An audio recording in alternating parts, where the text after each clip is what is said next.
Hi, Janelle and Amanda. Hello, Hey. hello. It's so lovely to see you. I don't know if you coordinated the two pink moments, but we're Oh, like, yeah, we're having a pink. Is it like what's the phrase for Mean Girls? Like on what is it that is we it wear? Wednesday? On Wednesdays we wear pink. I guess so. I was never pink was never my color, so I think it's adorable. Nice to have you in this space. Thank you. Thanks. Before we dive on in, let's start with you, Amanda. Who are you today? Today, I am, you know, today I'm like cool, calm, and collective at the same time frantic, Okay. if that makes sense, like handling all the logistics of the home and then knowing that other things have to happen as far as work and all the other things. So, but still taking care of, so I'm focused on handling the home stuff so that I can handle all the other things and make time for that. So that's what I'm a little calm, collective, and grounded, yet still at the same time frantic and like, okay, I know it's got to be done, but make it Yeah. chill. I've got time. Yeah. I've got time. I feel that. I feel that energy. I get that. Relate. Janelle, what about you? Who are you today? Today's kind of funny because I feel like I'm rounding the corner of not worrying about what other people think and like needing to control everything. Like, don't leave me, or this situation needs to stay. But also, I'm like, I don't want to be around anyone. Great for a Mhm. podcast, and Yeah. and just like really focusing on like, okay, what do you want to do? Picking a couple things, a couple pots on the stove, and just zoning in on that. Yeah. Thank you for sharing or both sharing. For anyone who doesn't know you both and your partnership, can you share a little bit about your like how you both know each other, how the work that you do and how it's come to be? Yeah. Well, I'll say I found a picture of us back in 2014 when we officially like co-mingled Okay. in the same industry as actors in an acting workshop. And it started there, but I never thought that Janelle and I would ever become like co-partners, accountability partners, business partners, friends, long-term friends. I would have never thought that. So yeah, we are co-business partners, actors, creators. She's more of the model than I am. I've dabbled in it. I think she's way better than I am at it. Nell, chime on in, darling. Yeah, I agree with all that. We avoided being friends for a long time. Why? It Why'd you was avoid like that? it's not that we didn't like each other. There's just something that my whole life that has happened where like the people I actually have very long-term relationships with at first, like I don't know if it's like my soul being like, oh, this is gonna go deep. Like Mhm. something in me is like, ha. Yeah. um but yeah, that eventually like she needed help with an audition, I needed help, and we were always like the yes man. And then she was in a show, we were always supporting each other. And then the pandemic, it really took off, like sending videos to each other to support each other, going on trips upstate to hike with goats in the snow. Yes. And now Yeah, we have a business. And what is said yeah. business? It's a mindset artistry community for artists, and a podcast, and we're coaches and just encouraging other artists to keep going. Yeah. Yeah.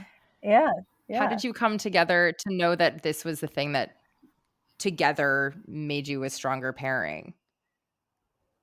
Oh, I can speak to that. I think it had to do with, for a long time, I'm an Aries and so is she. And we're starters. So we start things. The minute we come up with a goal, we kind of start it. And then it kind of, at least for me, not so much anymore, but for me at the beginning, it dwindles away if the fire is still not Mm. there. And I had worked on a couple of projects. I had so many ideas and wanted to partner up with people, and I would show up and show out with them. I'd be prepared. Let's do this. Let's time it out. Coming from the corporate world, let's stick to a schedule. Let's just come meet together. Let's brainstorm. Let's follow up with each other. Let's give ourselves deadlines. And then I realized that not a lot of people can stick to those things, Mhm. and they don't show up. And it get disappointing because then you end up waiting for other people when you're done with your portion and you're ready. Mhm. And you go, let's do this because you're so excited. And then things kind of go to the wayside. And so it's like, oh, it's disappointing. Yeah. And so, I went that way for a really long time. And then somehow Janelle started doing amazing things and starting her adventure of creating her own content. And she included me in it. And I started realizing how much work ethic she has and following through and following up and being consistent and showing up, really. Just like you say Monday is going to be the day, it's Monday is going to be the day, unless something tremendous happens or whatever the case may be. Is like she shows up, or lets you know. I'm usually late. Janelle's not. I'm usually late. So I worked on that, but it just kind of happened where we started realizing we had similar work ethics. And we realized that if we were to come together, something beautiful could happen. Yeah. And it was more about, let's just do it. So Nell could talk about it, but she encouraged me to do life coaching because she started doing that journey herself and was like, I think you should do the same thing. I'm like, do you? Can I? Like, what right do I have to be doing something like that? Yeah. And she encouraged me, and I was like, all right, let me just, what do I have to lose? It was during the pandemic kind of thing. It's like, what do I got to lose? Just go to have a consultation call with them and see if you like it. And if you do, then go for it. And then I did. And then sure enough, by last year, 2021, January, I was certified as a life coach. Yes. Yeah.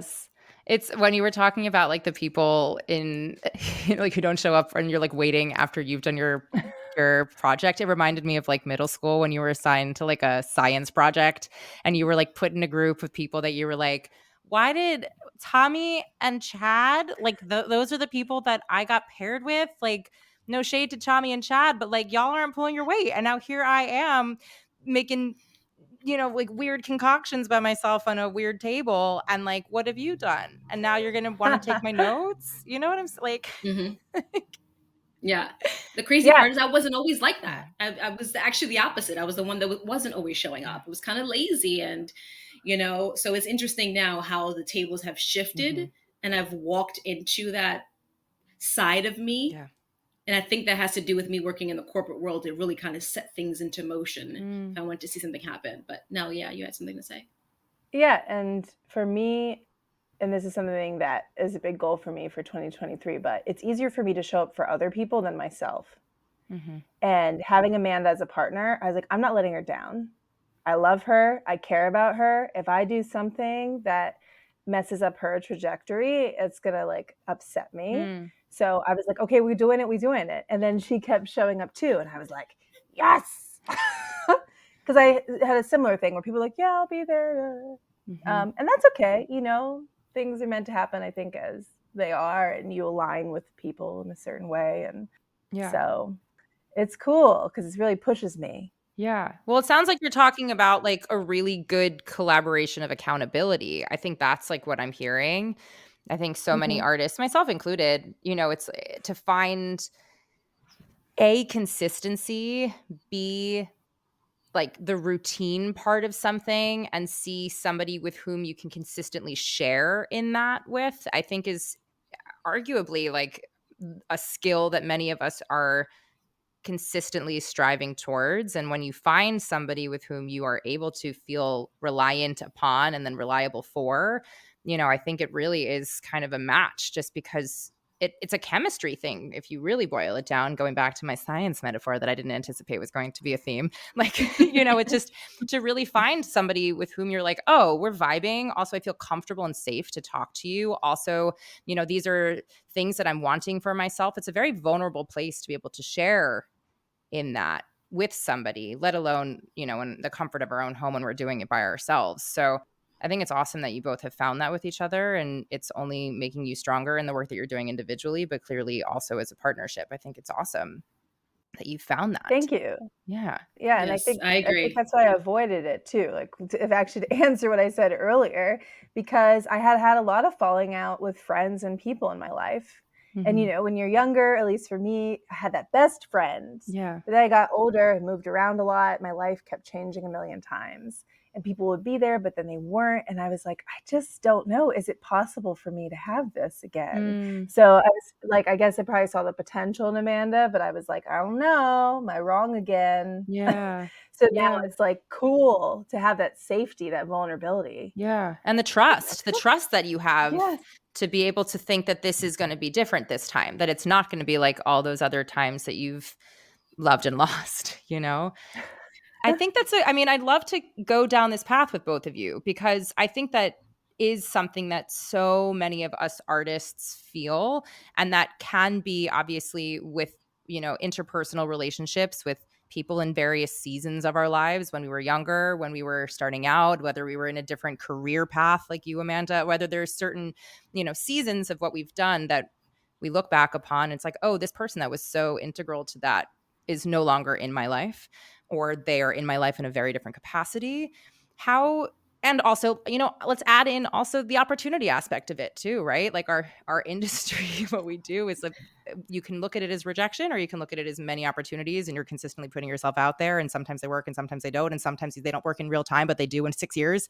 But for all of those, like maybe like loved and lost moments, how do each of you navigate those people, opportunities, situations that you either thought were the thing and then they weren't, or had been this thing and you wanted to hold on so tightly because you didn't want to lose it? How do you navigate through that? And maybe you don't have like a total tried and true way, but I'm curious. Yeah.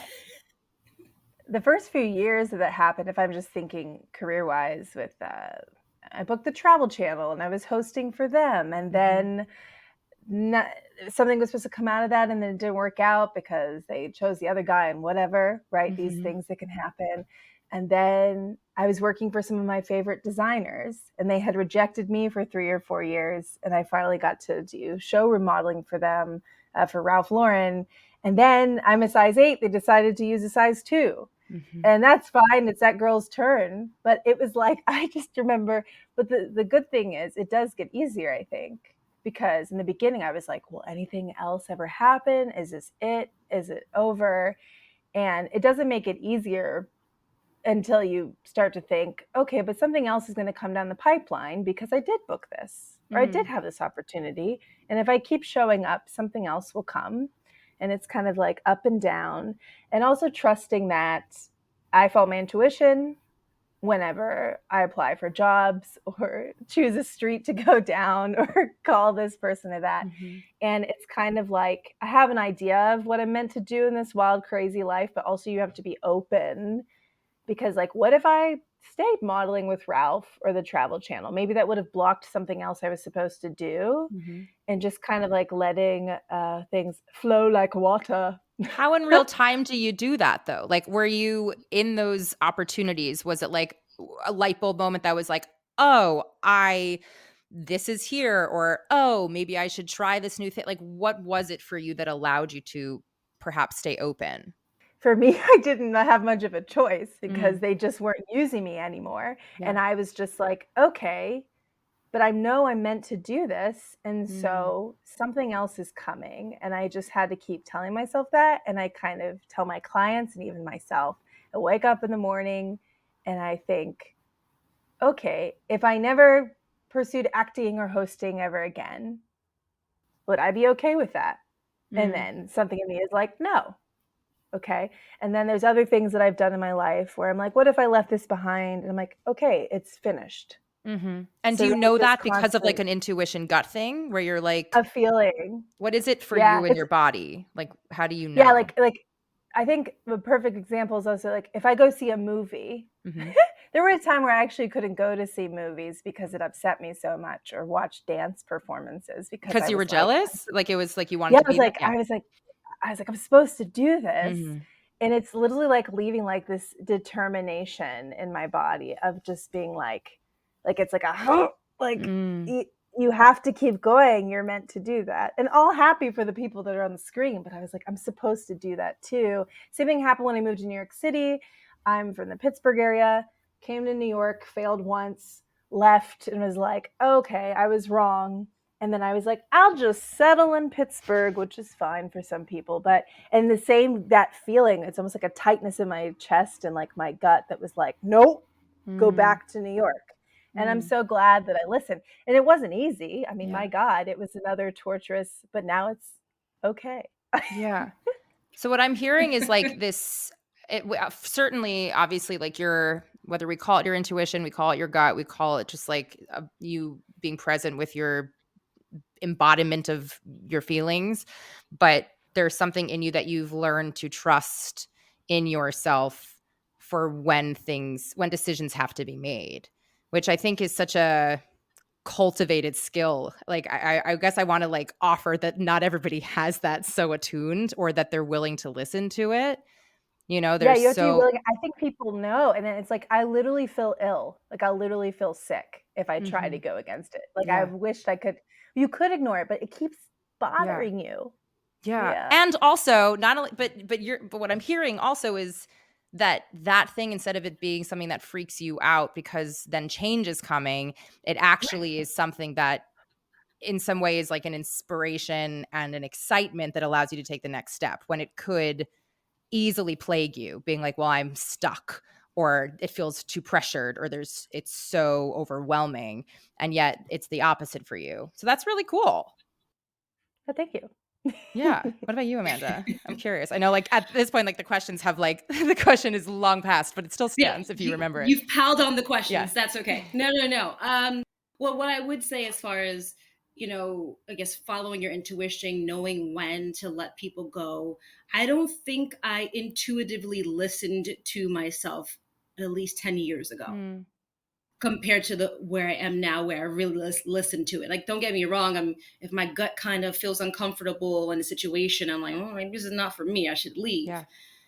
But as far as like identity, which is a lot that I work with, self identity and inner voice and knowing your truth, I struggled with that for a really long time. And so because of that, I became quote unquote friends or associates with people who were really good for me or Mm. aligned with my future or my path or my life's purpose. How'd you find I them? just kind of Like how did you do that? How did you find those people? find who? I don't know, the people who were The people that aligned with you. Well, that had to do with me. So I had to start with me Mm, first. That had to do with literally trusting the process of healing myself, like getting to know who I am. Because if I don't know who I am, then I'm welcoming everybody into my household. You know what I yeah. mean? Into my secret garden, into my truth, Mhm. right? So I had to get to know myself, which meant digging in deeper into my identity, my healing, my values, like everything about myself that I thought I was, asking myself, is that really me? Mm, Does that align with how I feel now? Do I really like that? mhm. You know, do I really like, I don't know, horseback riding, even though I was probably doing, Yeah. not that I do that, which I wish I would love to, but, you know, I don't know, playing video games or something like that. Like, do I actually enjoy it, or was I doing it to please someone else? Mhm. Was it people pleasing? Was it pressure from my family and friends, which for a long time, I put a lot of pressure on myself from my family. Not that they were doing it to me intentionally, but because I was the first one, technically at the time, to graduate high school without getting pregnant, then going right into college right Mhm. after high school without getting pregnant, Mm, and then graduating. mhm. And that was very big for both sides of my family, my mom and my dad's side. So for me, I put pressure on myself to set that standard for others in my family. Like, I wanted to encourage my cousins and the younger generation, like, there's bigger. Just because your parents didn't do it doesn't mean that you have to live Yeah. that path. Like, your circumstances don't define your present or your future. Mhm. And I'm always about that. So, that was a part of my journey of, I need to graduate just because I got to do it. But because and then on top of that, I put a pressure on myself that was the life that I should be living. Mm. So it was like, well, this is the way to go. Like, I go to college, I get a 9 to 5, and then I retire and die. Like, that was the reality that I was kind of living. And I was like, yeah, this is it. This is it. So I did the 9 to 5 while I was in college, worked my way through college, graduated after college, got a 9 to 5 job. Mhm. And lucky for me, at the time when I was almost naive and just open to anything, someone told me, you should do some background work on some shows in New York to get extra money. And I did. I was like, yeah, sure. And I went home. I'm in my 20s. Like, I Mm. have all the energy. I can stay up at 2 or 3 o'clock in the morning, waiting around a table and waiting to be called for that background Yeah, yeah, scene. yeah. Like there was no like, all right, I had no expectations but to just do it. So it actually, in that process of finding the path to go down with like my family and what I expected to be, Mm-hmm. I also started finding my own path at the same time. And then here was the conflict. Right. There was a major, major conflict that occurred. And I struggled with that because and until I left my job in 2000, at the end of 2017, going to 18, I struggled Yeah. big time with leaving because that was that security. Right. That was that life that I pictured for myself, even though it wasn't my dream. Right. It was something that I held on to and gripped so tight that I was afraid of letting go. Yeah. And, it wasn't until I was blessed enough to meet a handful of people that gave me the courage to just, what do you got to lose but go after what you want? Mm. Just go for it. You don't want to be 90 years old and regret that you didn't go after your acting or your modeling or writing that story, that script, or going on vacation by yourself, like all the things. You don't want to look back and go, I should have. Yeah. I could have, but I didn't. Yeah. Yeah. And as I did that, because I started listening to what I really wanted, I started my own healing process without me knowing. Unbeknownst to me, Mm-hmm. I started finding my voice. And then I really dug into it during the pandemic because, we had time for ourselves, right? So we were forced to be like, well, so what do? I can't leave the house. I guess I got to know myself, and I did. And I just kind of read books. Mm-hmm. And one of the favorite books that I've read, I have it somewhere up here, is A Man Thinketh, which opened my eyes. Is what you think is what you become, is what you are, and what your reality is. Mm-hmm. To The Four Agreements. Mm-hmm. I love that book because it taught me, a simple thing of letting go and not taking things personally. You're like, don't take it personal. But when you understand what that means, there's a sense of weight off your shoulders. Yeah. So that long-winded, answer is I wasn't able to find the people that I aligned with until I found out who I was and what my life purpose is. Yeah. And because I did, I lost a lot of people. I lost a lot of friends. I'm grateful for them, but they're no longer able to be in my life as the person I am today. Yeah. Because they're probably either stuck with who I was or who they are now is not aligned with who I am and what I'm becoming. Yeah. And I'm grateful for all of it. I'm thankful, obviously, and I send them love and light always. It just doesn't click anymore. And that's okay. Yeah. And I've accepted that. Yeah. I've accepted that. And I wouldn't be who I am today without those experiences. And I've learned that, like, you have to accept your past versions. You have to, even though you have more knowledge now, you wouldn't have that knowledge without going through those things. Yeah. You have to accept that old version because you were only doing the things that you thought were right Mm-hmm. or that worked with you at the time. Yeah. Based on the circumstances that existed then that don't exist now. Yeah. And embrace, I would imagine, like including accepting it, but also embracing it, right? And, I really do think about one's life as like there are seasons and we go through that, seasons of growth. And it's like if you think about, I'm going through metaphors here, but like, if you think about a garden, I am a seasoned plant murderer. So do not take advice from me when it comes to like herbs and plant survival. But, at least what I know about like, you have different seasons for different fruit and for vegetables, and certain plants thrive in certain environments. And it's not that they're perpetually dead once you kill them, except for maybe when I do it.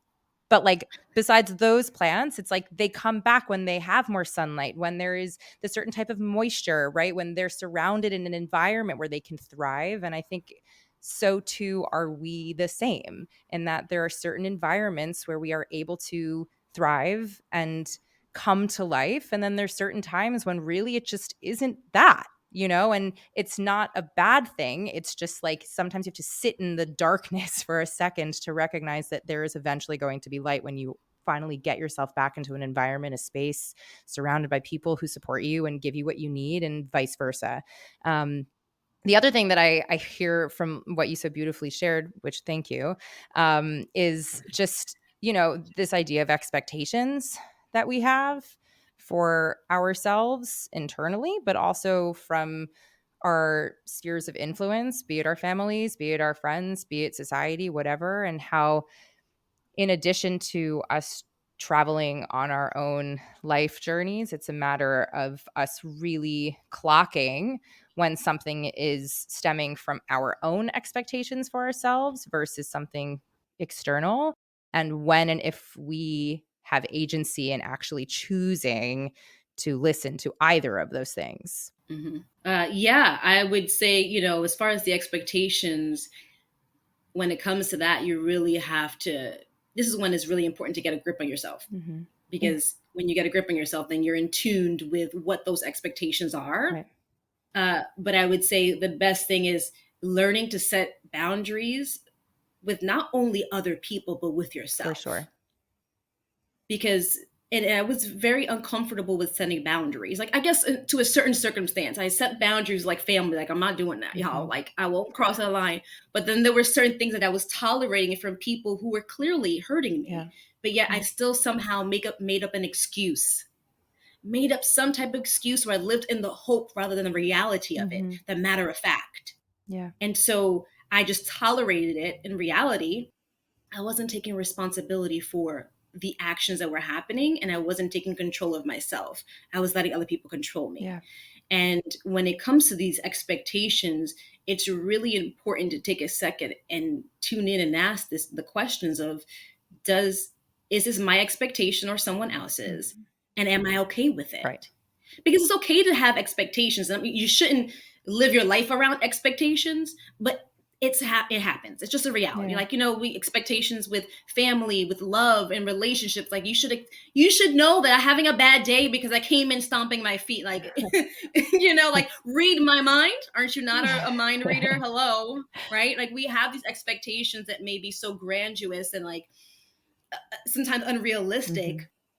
And we put them on people, and that's really wrong of us to do, because then we set up people to fail, including ourselves. We create failure for ourselves, and then we feel shame and guilt for it. Well, going back to that, I mean, when both of you feel that within yourselves, because it happens inevitably when we put ourselves more often than not like in new, scary, terrifying positions, what do you do with those feelings? How do you hold space for the things that come up, the emotions that you beautifully just listed, like the shame, the vulnerability, the fear? How do you hold it? And then how do you perhaps heal from them when it's happened? I have been doing a lot of that lately. A lot of breath work and EMDR therapy, which they teach you in those different therapies what to do with yourself. And so a lot of it is definitely not just ignoring it, which is something I was really good at. I didn't grow up in a family that taught me to process my feelings. My mother is very sensitive and strong. Oh my God, strong, but sensitive. And so strong because she's so sensitive. I mean, just her empathy is just so lovely, but she'll fight you. More like protecting, she's a protector, and I am too. But I don't think she liked to see me, I don't think any mom really wants to see their child hurt or suffering. And also I think she was afraid for me because the world is really tough at times. And so it was just like, get over it, wipe your tears, go wash your face, keep going. And I can do that kind of. But then as I was getting into my mid-20s, it really started to build up and is just overflowing, and everything. It was like on the surface. And I would just always be crying and always angry, because no one taught me that you can analyze and you can tell yourself to just get over it. But your body never forgets this pain that happened. And it's different for everybody. Everybody feels shame about different things. And that's something I'm always telling people. You feel how you feel. Don't let anybody tell you that it's right or wrong. But, if someone teases you, and maybe that wouldn't bother someone else, but that does bother you, that's okay. That's for you to digest. You're allowed to have those feelings. And so for me, it's almost a daily practice where I'll do a little bit of breath work, and I just kind of it's like you take a deep breath in, but you really focus on expanding your rib cage. Like that's where the breath is. Mm-hmm. And you kind of just let it all like drop, because you're trying to get your body to relax so it can kind of open up and you can feel where your tension spots are. And it's pretty wild. You'll touch certain areas of your body and certain thoughts and memories or whatever come up. Yeah. Are you doing And this with a therapist specifically, or are you doing this now, like what your therapist has done with you on your own, what you've learned in your own practice? yeah, so I did it with a therapist probably 5 or 6 times. This woman, Jessie Torgerson, and she works with so many artists. She travels around the world, and she calls it dynamic breathwork. But she's teaching you something really powerful. She said to me, she said, Janel, no one else can digest your feelings for you, even if they want to. Yeah. She said, you have to have that vertical love so the horizontal love can come in. Oh, I like that. And I was like, oh, she's so cool. You look at her eyes, she's like, one moment it's like she's like a 5-year-old and playful with you, and the next moment she's like 7,000 years old. It's like the wildest. But she taught me to do it for myself at home too, because she's like, there is a bottom to it, but she's like, if you just keep trying to ignore things and you're not taking the time daily to, or even weekly, nobody's perfect, to process it, it's still going to be there. And so that's what I do. A lot of breathing and really mindfulness and acknowledging how I feel and parenting myself. And obviously I'm an adult and I've been one for a while. But what a lot of people don't realize is if your parents didn't give you what you needed, and it's hard to be a parent, when you were a kid, you still kind of have to do that now. Like, what do you need? What's going on? So that is how I process things, through breath. There's 2 things that are popping up for me. One is like when you're on an airplane and they tell you to put the like in whatever the mask that comes down, the oxygen mask, and you have to put on yours first before you can help other people. I think it is exactly that. It's like until you are literally giving yourself breath, until you are literally giving yourself life support, you are unable to the extent you probably want to support those in your sphere. So it really only will behoove you in supporting the other people if you are quote unquote a people pleaser, or if you just genuinely are empathetic and want to be there for other people. You kind of need to give that life force to yourself. And also secondarily is what with me and my clients I talk about all the time, and especially when I teach master classes and they're like, how do you deal with nerves in an audition? Valid question. You have to hold their hand. Like you have to include your nerves in the room with you and say, hello, friend, welcome back to the space. I know you, I see you, I feel you. You're here, you're very present today. And you are going to come into this room with me because you have to. Because if I forget you outside, I'm going to hear you knocking. You're going to bang through my body in all these weird ways that I don't want, because now I'm going to crack and I'm going to forget my lines because I'm going to be thinking and feeling you in my body, and you're going to be disrupting me in a way that I can't move through until I actually receive you and bring you along for the ride. Emotions they're fluid. They will change. You just have to be like, you're here and now you can come through me. But if you're like, no, let me push you down, it's gonna come out in a strange old way. So I hear both of those things in that. And I think it's such a solid, hard practice, but one that's just like you are giving yourself life force and you are being with all that you are. I think that is what it means to be an artist, in my opinion, is like every day it can change all those levels and how you feel within it. But to recognize that that is who you are on a daily basis is like the crux of being a human, and specifically an artist.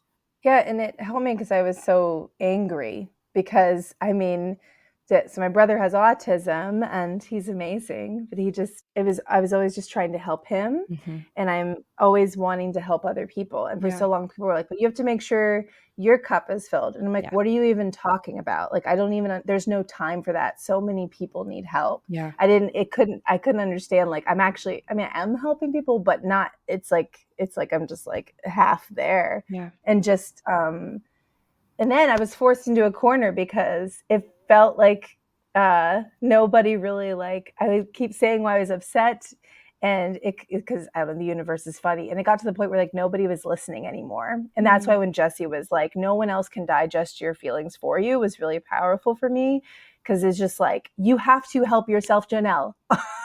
No one can, which is scary but also really empowering. Yeah. There's Yeah. hope. Yeah. Thank you for sharing that. Yeah. For me, with I think, it's a combination of things, and I go through different um, exercises and practices and essentials. I like to call them essentials in your life. Mhm.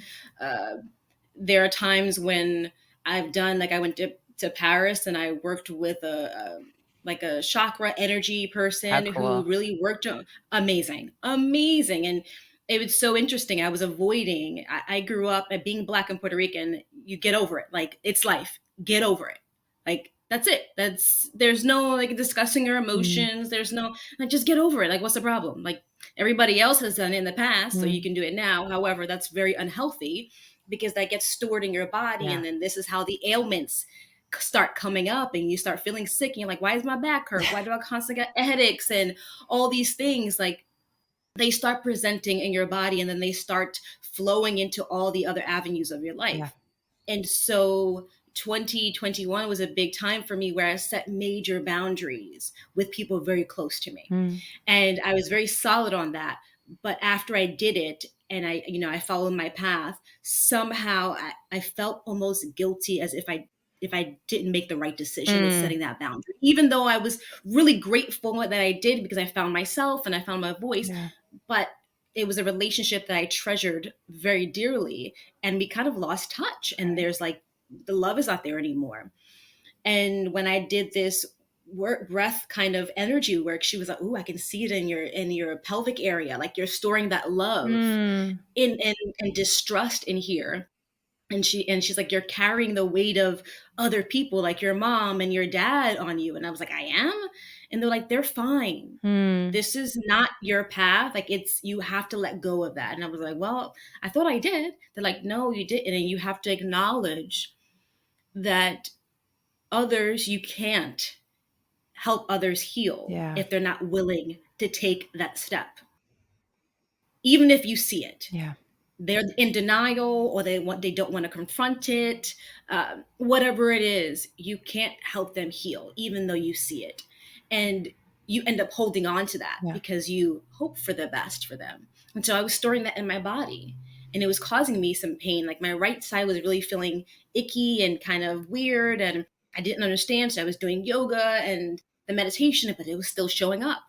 And until I acknowledged that I was storing that kind of regret and guilt, Mm. that I wasn't able to let it go until I acknowledged it and said, "It's not your responsibility." Mhm. And she called it like someone who doesn't have, it can't show me the love that I deserve. They're heart sick. And I was like, wow, Mm. that's really nice to say. Like, they're like, they're heart sick. And until they heal that, you won't be able to connect with them. Yeah. And that's okay. And it was setting boundaries with family members. And I think part of my journey is being comfortable with setting boundaries, even though you're my family. It does not mean that I got to tolerate your, you know, BS Mhm. and your negativity and your belittling and all these things. It's still not okay. Yeah. And so that was my journey last in 2021. And I'm so glad I did. And I teach people that as well. It's like, it's just because their family does not mean, if it was anybody else, would you tolerate that? Mhm. No, probably not. Yeah. So what difference does it make just because they're family? Yeah. It's okay to set healthy boundaries. And so, as I went through that, I started paying attention again more to my body. And I did a lot of meditational healing where it was diving back into my child self. And I didn't realize how my child health self was hurting, Mhm. who felt ignored Yeah. and didn't feel loved. Even though I grew up in a loving home, there was still some portions of that love that I lacked, or it felt like I was ignored, that I carried with me and became a habit of mine. Yeah. So I was afraid of getting hurt, like my parents are divorced, and that played a big part in my relationships. Yeah. I really denied love. I didn't want to get hurt, so I was very cold. Yeah. And then that transitioned into my friendships. And so, I do still have my hand, at least 3 girls who are my high school friends who I love, and we've just built each other up, and we've enjoyed each other's journey, and we never judged each other, which is a beautiful thing. Very hard to find Yeah. someone to not judge you even for your crappy times, Yeah. right? We all have it. But it was a combination of all of that, just diving in and healing and acknowledging her and showing her love. And showing her that, like, girl, we're good. Yeah. You're okay. Be a kid again. Yeah. You're okay to be a kid again. Be a kid, be innocent, be loving. And it gets me a little bit emotional because it's like my little self, like, Yeah. she didn't know any better, you know? And so I really healed a lot from acknowledging that portion of me that I ignored Yeah. because I felt like I had to grow up quicker than I expected. Yeah. And that was it. And I was exposed to things that made me grow up quicker than I wanted to. Yeah. So I was forced to. So I had put on this shield, put on this armor. And because of that, I closed off a lot of people. And until I acknowledged that and tapped into the emotion that I was hiding and suppressing, because that's what I saw around me, suppress the feelings, Yeah. suppress the anger. Right. And then finally, then you blow up. Right. Yeah. And I didn't want that. I wanted to choose better. So I had to sit down and go, okay, so what is this feeling? And then thank that feeling. Thank you for coming up for me. Yeah. It's okay to feel that sadness and hurt and pain and heartbreak. It's okay. Yeah. It's a beautiful thing. It shows that you're alive, but it will pass. Yeah. It is temporary, but you have to follow through with it. Yeah. And that I will tell everybody is you have to feel it in order to overcome it and get through it. Oh yeah. You have to process it. Yeah. That's the only way, because avoiding it, suppressing it, it's like a volcano. You're eventually going to erupt, and it's gonna either be put on projected to someone else, or you're gonna self-harm or self-sabotage. Yeah. Because you feel like either you're not worthy of love or success or anything. Yeah. You're going to end up inflicting yourself in the negative ways, and it's going to be harmful, whether you're doing it physically, mentally, or emotionally. Yeah. Well, we forget that these feelings that we're feeling are part of us. Like that somehow we have this idea that our feelings are separate in some weird way, that like these things that we don't like about ourselves or that are labeled as like being sad is bad or being angry is bad, right? I think in my opinion, it becomes quote unquote bad when there's action associated with these things. And then there's repercussions to action, whether to oneself or to others. But in terms of just feelings, there's neither good or bad. There's that Pixar movie. Is it Inside Out? Or I think it's Inside Out. Yeah, where it's like all about the anger, emotions. And I was like, first of all, I sobbed the entire movie because I was like, this is the most accurate portrayal of feelings I've ever seen in animation form, and I'm here for it. But there is so much truth to that we are taught that there are certain feelings that we have that are not good, versus the fact that simply just the feeling is the feeling. There's no subjectivity to it. It's just you feel what you feel. And so these labels that we have for ourselves of like, well, I am this or I feel this, and then we put all of this on top of ourselves as subjective labeling about our worth, it only is going to make it harder for us to feel fully integrated and recognizing that these feelings are part of you. And you sometimes are sad, and you sometimes are mad, and you sometimes are hurt, and you yes, and it's all possible and it's all probable, frankly. And that is the human experience, right? And to really take your inner child along with you and like reflect back into like where you've come and where you are and how it all makes a lot of sense because of these things. And then you have the choice whether or not you want to address it or change it, then beautiful. But if not, like then one is acting from a space that isn't full.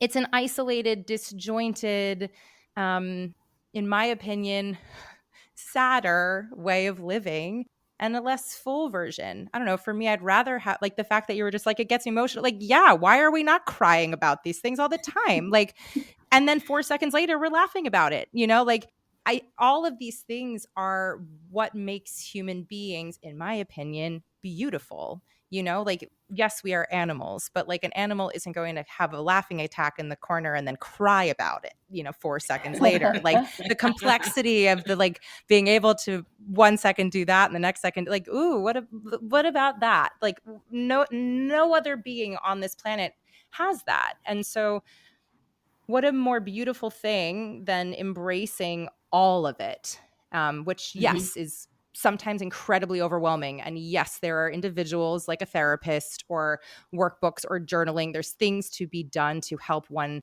process through the overwhelm. And please find that if you can for yourself, to support yourself in that. Please, please.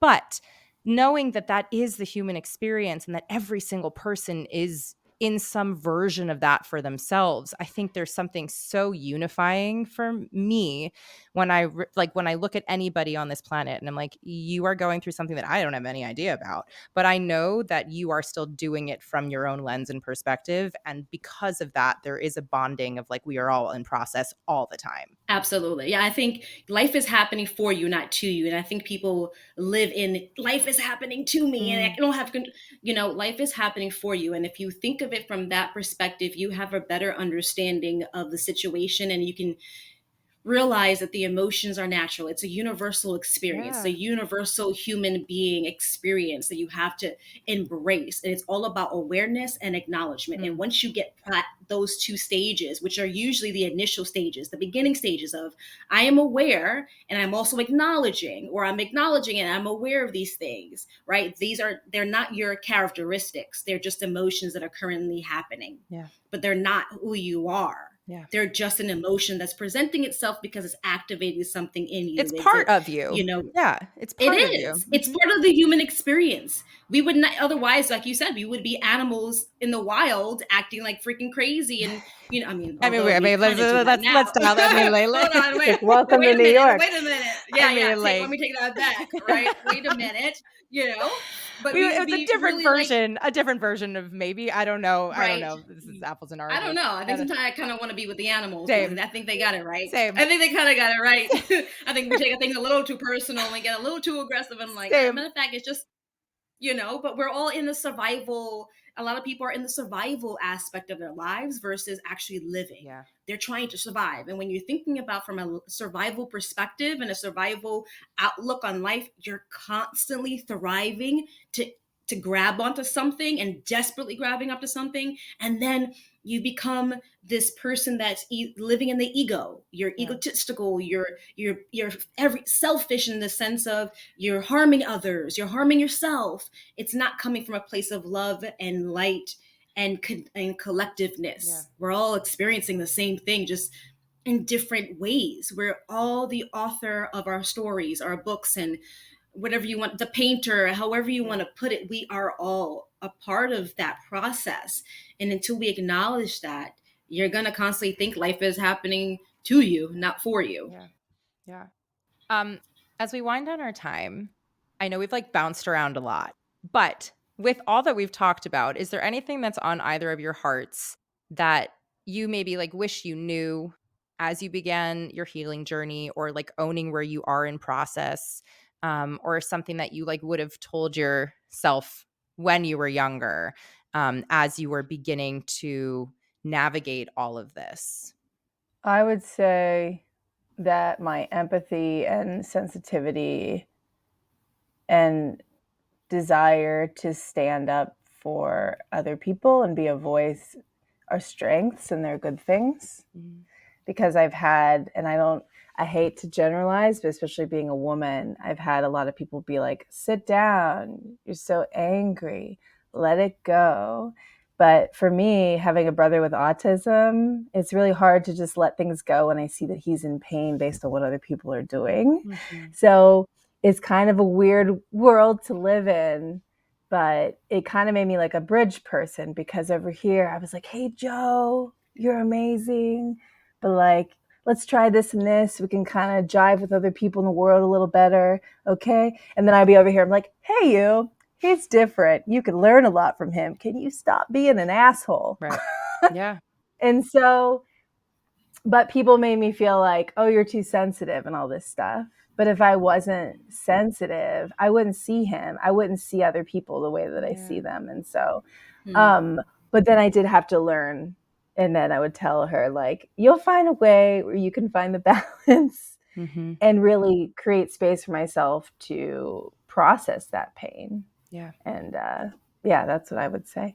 It's really beautiful. That is. I would say a couple of things is, it takes time. Give yourself time, because it's not going to happen overnight. But when it does happen, boy, oh boy, is it amazing. It really is levitating in a way, but you have to give yourself time because you're going to have to go through stages. Things that didn't come up last year couldn't come up because either they were blocked or it just wasn't relevant. And so now they may come up, and that's okay. It doesn't mean you didn't grow. Right. It doesn't mean that you didn't learn. It just means that that's something that was either not addressed or maybe it didn't even matter at the time. Right. So it's okay. So embrace that. Secondly, it would be celebrate yourself throughout the process. I think too often we celebrate the big things, the big wins, versus celebrating the little moments. You know, how blessed you are to just get up today. There's a lot of people that don't wake up, they don't open their eyes, honey.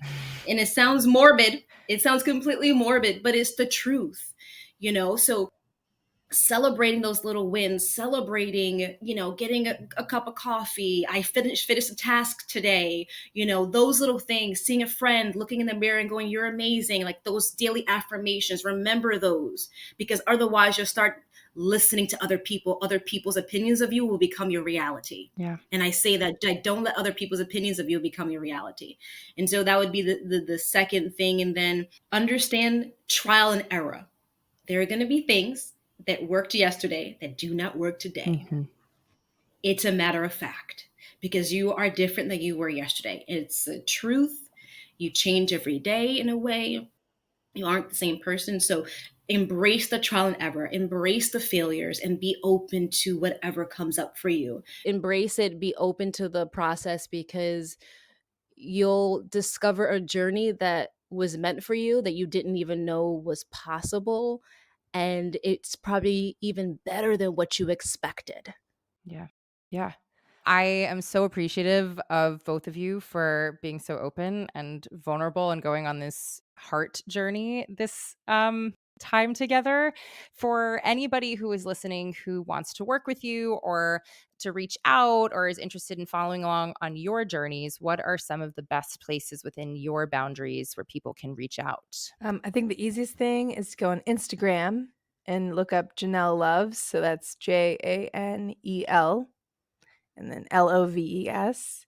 And you can send me a message. You can leave a comment. You can also, there's a link there where you can book a session to just talk to me about it's free. See where you're at, see what goals you have.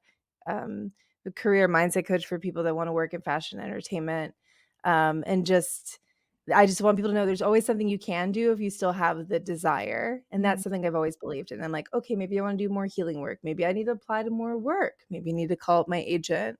And it's just, there's so many beautiful artists out there. And I'm just so passionate about like getting you work. And I always know there's something you can do.